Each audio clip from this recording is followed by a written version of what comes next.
Hello, I'm Sensei Alex Kikuya. Thanks for joining me for meditation and sutra study. The title of today's talk is Developing Self-Awareness and Overcoming Ignorance. Before we get into that, please subscribe and hit the notification bell. That way you'll be notified when I post talks in the future. If you wouldn't mind hitting the like button, that'd be great too. This evening's practice will consist of 5 minutes of mindful breathing, a reading from Buddhist scripture, followed by a Dharma talk. So, I'll give you a moment to get into position for the mindful breathing exercise. The only rules are it needs to be a position that you can hold for at least 5 minutes without moving, and you need to be comfortable. If you want to lay down, that's fine. I only ask that you please not fall asleep. And if you'd like some instruction, what I personally like to do during mindful breathing is to sit comfortably on the floor on a cushion, legs crossed. Left hand goes in the lap, palm up. Right hand goes in the lap over the left. In what is known in Buddhism as the meditation mudra.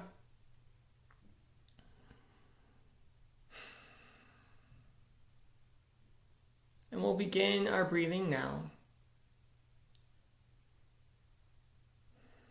Breathing in and out through the nose. Breathing in this way engages the parasympathetic portion of our nervous system. It tells our body that we're safe, and that we can relax.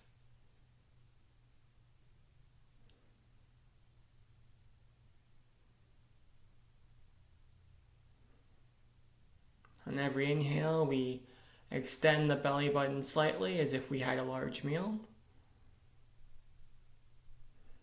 And then we relax on the exhale. We'll just breathe like this for a few moments. And if our mind wanders, that's okay. We simply say hello to our thoughts. Bring our focus back to our breathing and the physical sensations therein. Feeling of our clothing against our skin. Feeling of the air moving up and down our throats.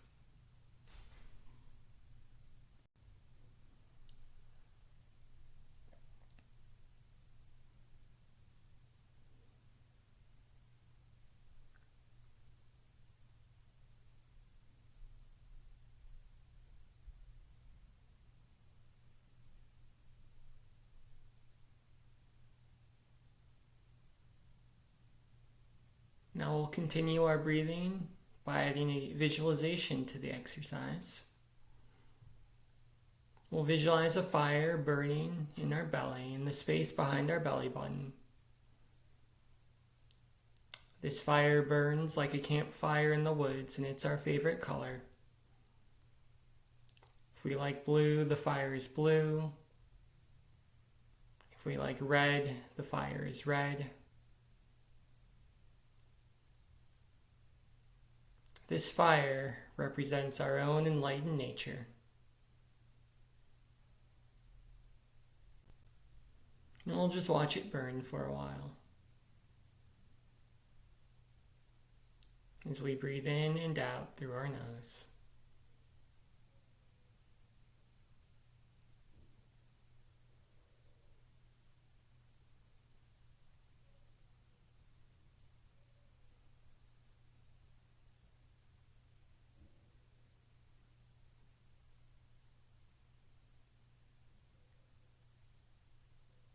Wonderful. Keep breathing.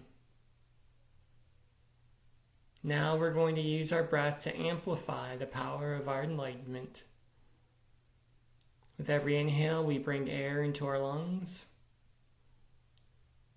With every exhale, we visualize ourselves blowing on the base of the fire, feeding it oxygen just like we would a fire in the woods, making it bigger and brighter with every breath.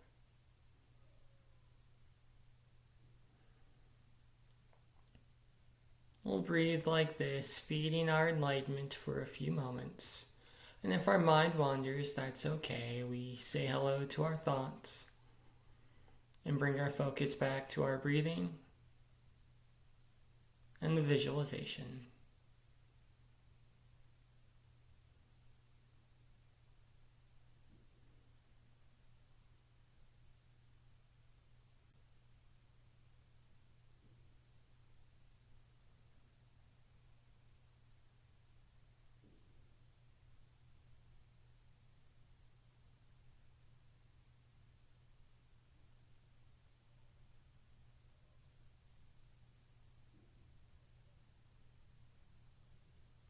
Wonderful. Everyone's sitting so quietly and so still. But now it's time to bring our mindful breathing to a close. Let's take a moment to note the fire of our enlightened nature burning in our belly, reminding ourselves we can call on this fire whenever we need to. And then we gently allow the visualization to fade.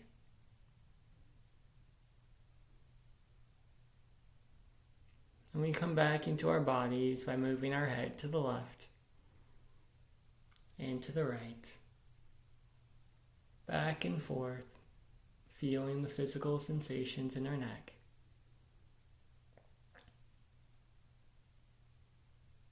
Then we come back to center and rotate our shoulders forward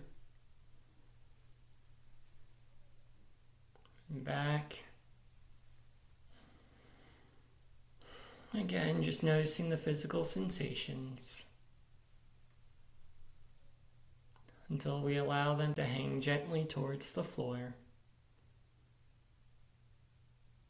And now, if our eyes are closed, we open them.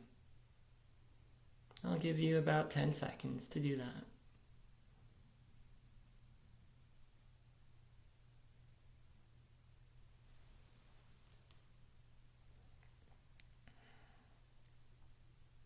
Beautiful. Thanks so much for sitting with me. Now that we've done some mindful breathing, put our minds in the correct space to receive the Buddha's wisdom, we'll do our scripture reading. Tonight's reading comes from the Sutra on the concentration of sitting meditation. Not necessary to have a copy of the text, but it's useful if you'd like to follow along. Tonight's reading comes from page 16, and it's entitled The Method of Curing Ignorance. If ignorance is predominant, one should practice 3 stages of contemplation: introductory, intermediate, and advanced practice. If the practitioner is at the introductory level, the master should teach him as follows: birth, conditions, old age, and death. Ignorance conditions conduct. One should contemplate this way without letting one's mind be distracted by other objects. If one's mind is distracted, one should concentrate it and return it to the original objects of meditation.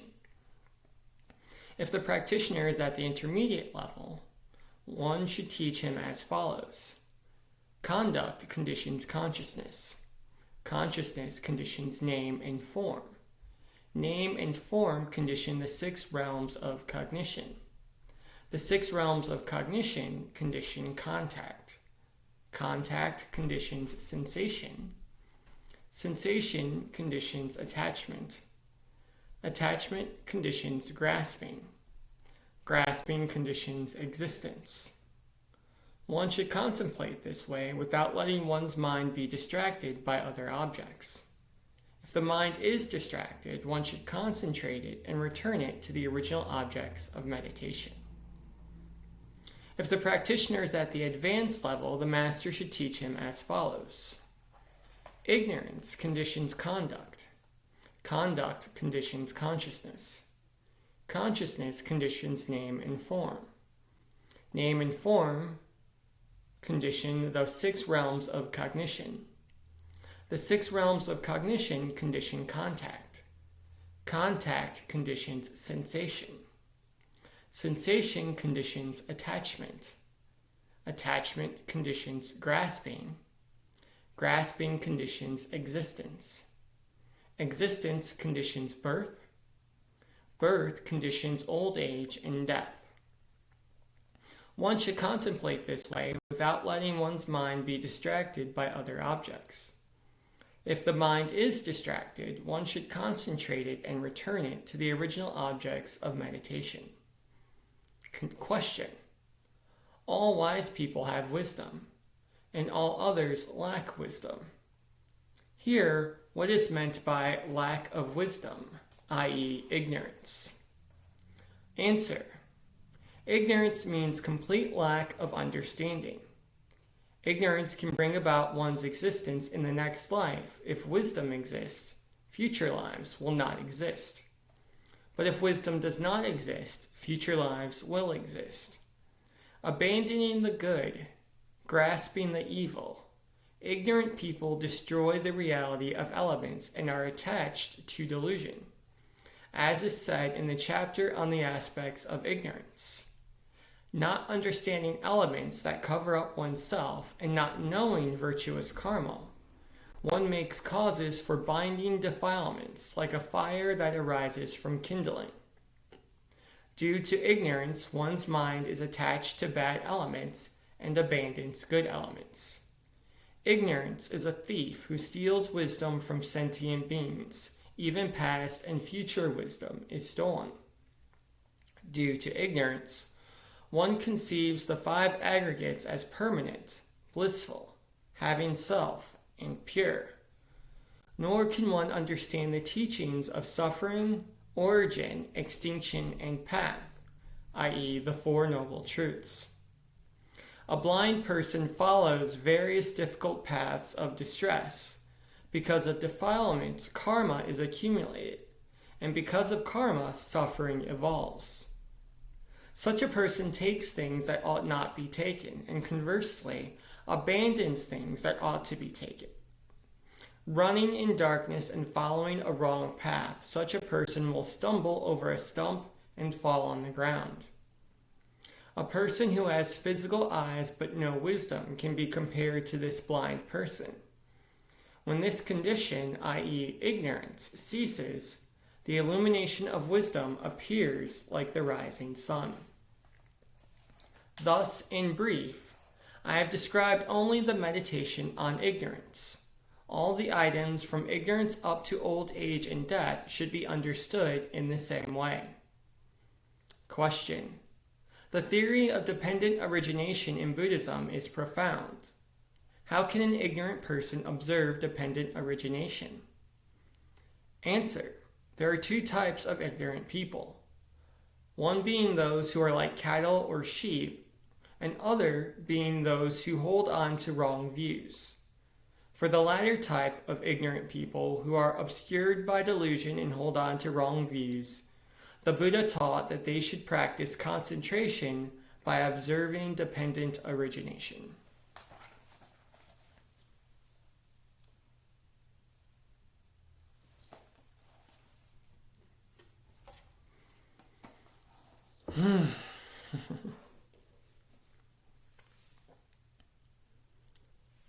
Dependent origination is a deep and confounding teaching in Buddhism. It's very powerful. However, it can be simplified and used in daily life without a ton of study. Simply put, if we understand dependent origination, the causes and effects that create our reality, in some cases create our suffering, then we understand in Buddhism that all of our troubles arise from three sources: the poisons of greed, anger, and ignorance. These poisons arise based on our attachments. Attachment to pleasurable sensations leads to greed. We don't want them to go away. Attachment to non-pleasurable sensations leads to anger. We have them, we don't like them, we want to push them away. And if our mind becomes clouded by the strength and number of our attachments, our greed and our anger, this leads to ignorance. Meaning we don't have any real idea what is going on around us.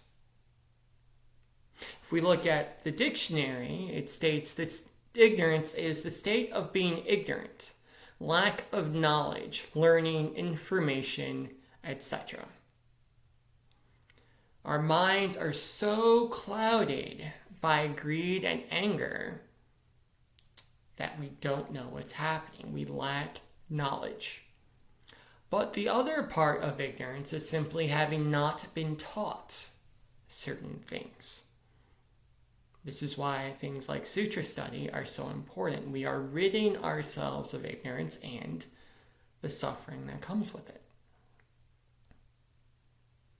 To that point, one might ask, how do we get rid of the three poisons of greed, anger, and ignorance? How do we break the cycle of suffering that we are trapped in and instead step into a healthy, life-affirming cycle of existence?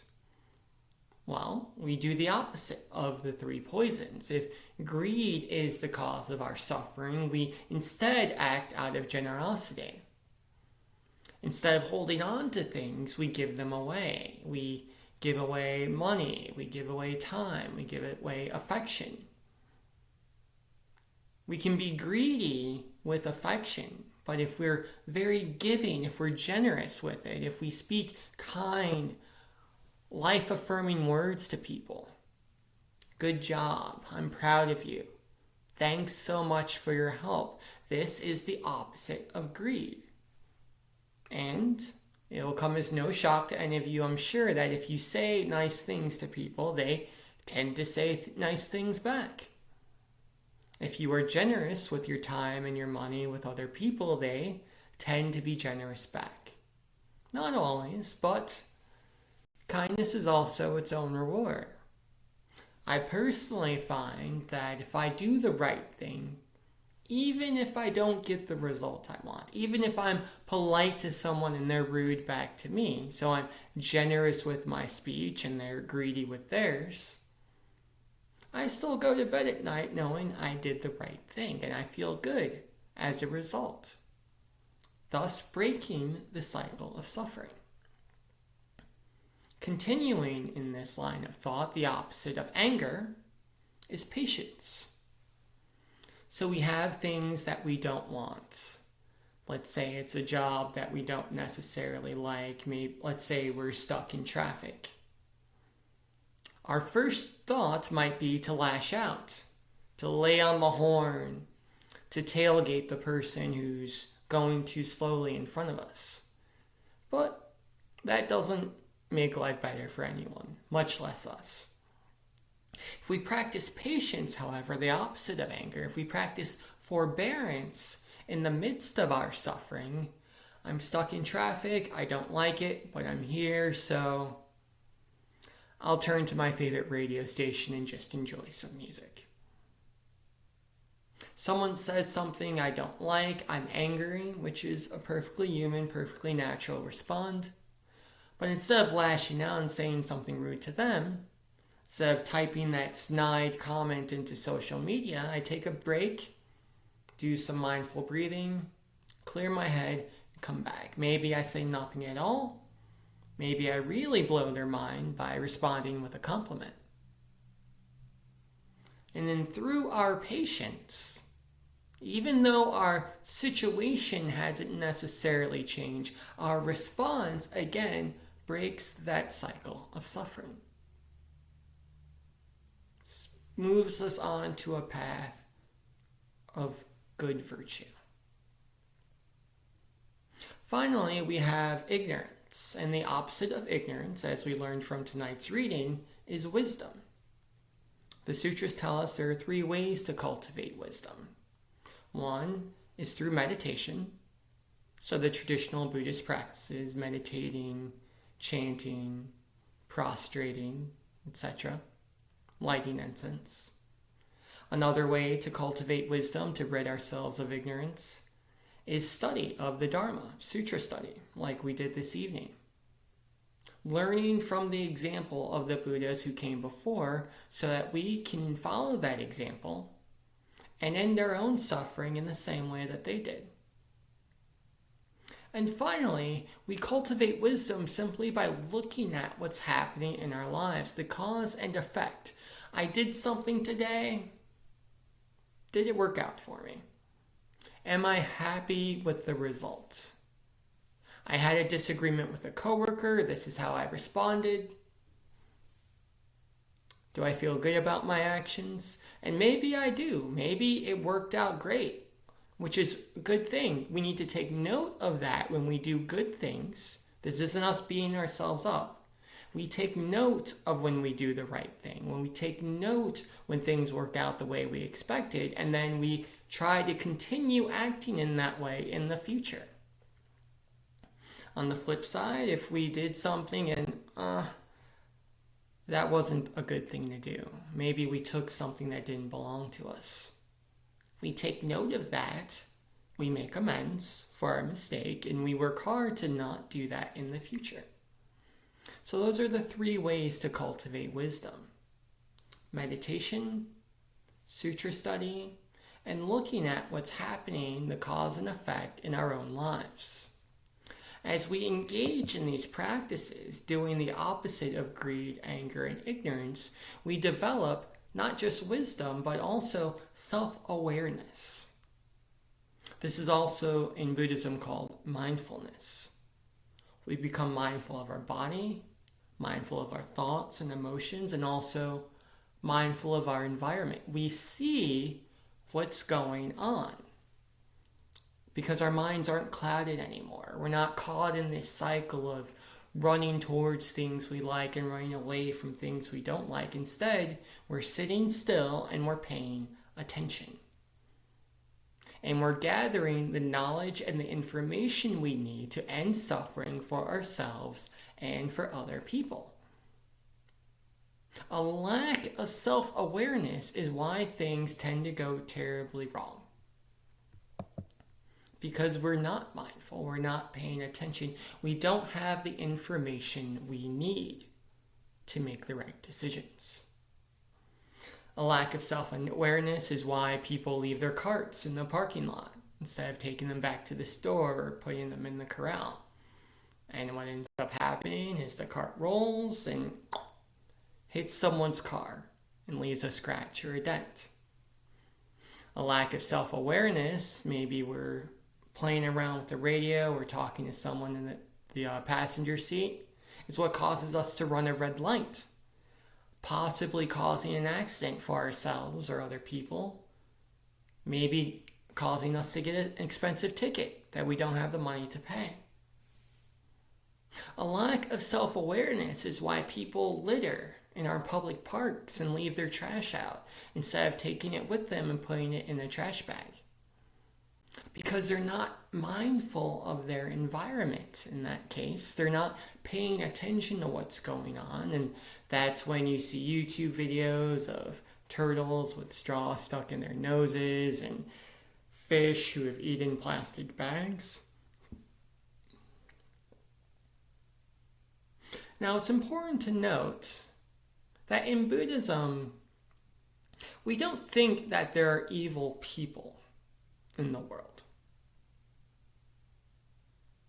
Now, to be clear, I did not say that evil things don't happen or that there's no right or wrong, but people at their core cannot be evil because we're taught in Buddhism that all people, all living beings, in fact, according to the Nirvana Sutra, are Buddhas.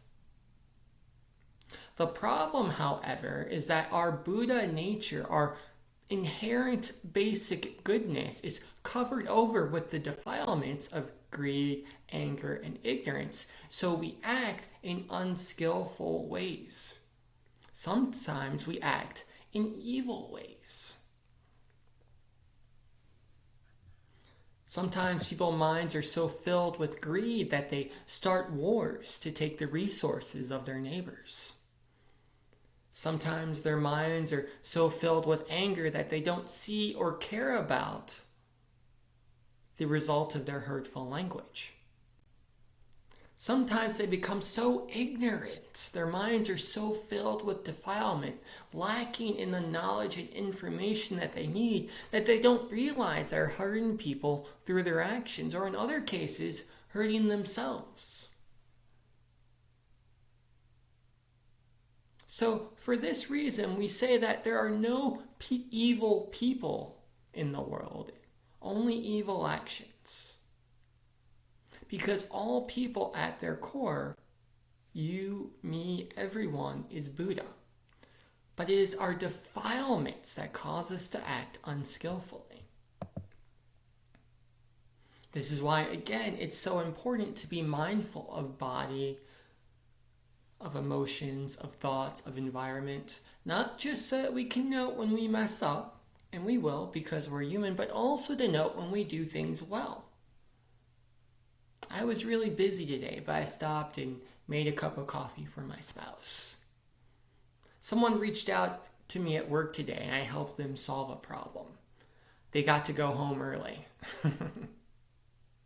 I was stuck in a traffic jam. Someone cut me off and I just took a few breaths and listened to the radio instead of laying on the horn. Noting and realizing the times we behave as Buddhas instead of defiled beings is important. It's important to give ourselves a pat on the back sometimes, because then we can continue in doing those behaviors. I made my spouse a cup of coffee and they were in a good mood the rest of the day. Maybe I'll do that more often. But mindfulness, self-awareness is so important. As an example, I had a roommate several years ago. We divided, there were several of us living in the house, so we divided up house jobs, right? Chores. This person takes out the trash this week. This person washes the dishes. This person, cleans the litter boxes, etc. And this particular individual, he would wash the dishes, but then we'd go back later and there'd be food stuck on the pans. He'd clean off the table, he'd take all the dishes off the table, any books or papers, but he wouldn't wipe it down with a rag so there'd still be crumbs there. If it was his turn, he would empty the litter box without complaint, but if you have cats, sometimes they get a little wild in the box. Sometimes some litter spills out. If you're really unlucky, sometimes some of their poop spills out. And he would empty the litter box, but he wouldn't clean up the litter or the poop that ended up around the edges on the floor. And we're all looking at it like, what's going on, right? And our initial thought, because we're human beings, is, he's being selfish and he doesn't care about the house and who told him he could live here anyway? But after a conversation with this person, we found out he was just having a tough time. He was struggling in school and there were some family difficulties. He wasn't having self-awareness. He wasn't being mindful of what was going on. So he honestly didn't see the crumbs on the table or the food on the pans or the poop on the floor. So it just became a thing that after this person did their house jobs, one of us would kind of look over and, hey buddy, you left some crumbs on the table. Hey, when you get a moment, can you get this feces that's on the floor? You must have missed it when you cleaned the litter box. So there's two lessons there, right? One, I don't necessarily want to put it this way, but you could say he was at fault because he wasn't having enough self-awareness to do his house jobs correctly. So there was some ignorance there on his part, a lack of knowledge, a lack of information. But there was also some ignorance on our part as well, because again, we thought he was just being a jerk. Turns out there were some other things going on, and that ignorance led to anger. Thankfully, we broke out of the cycle of suffering by just having a conversation. as opposed to shouting or saying mean words. So this is what we have to remember. And this is true not just of other people, but also for us as well. If we've done things in the past that we're not so proud of, again, Buddhism says we are good at our core. But we also have greed, we also have anger, and we have ignorance as a result. So the resulting thought shouldn't be, I'm a bad person, I should be punished. Instead, it's, well, I made some mistakes. Let me practice the Dharma so I can do better in the future. So we take responsibility for what we've done. We acknowledge that we shouldn't have done it, and we strive to do better in the future. This is called grace in Buddhism. Doesn't matter what we have or haven't done in the past, what we will do in the future. We are always Buddhas. We always have the opportunity to do better. But how do we do that? How do we do better? How do we learn to pay attention? Because imagine what the world would be like if everyone paid attention, if everyone had self-awareness. Well, based on the teaching of dependent origination, it's actually quite simple. We meditate on dependent origination. We break out of the cycle of suffering by asking ourselves 2 questions in every moment. 1, what am I doing? 2, what are the consequences of my actions? That's it. That's all we have to do. That can be our object of meditation. If our mind wanders off, we're in la la land, what am I doing? What are the consequences of my actions? How am I speaking to this person right now? And what's going to be the result? How am I doing this task, whatever it is? Let's say it's washing the dishes. And am I doing this in the best way possible? What am I doing? What are the consequences of my actions? If we ask ourselves that question over and over and over again throughout the day, and we make corrections when we need to, not out of guilt or shame, simply because we're Buddhas and we want to behave like Buddhas, what we'll find is we break the cycle of suffering, not just for us, but for everyone around us as well. Amitabha.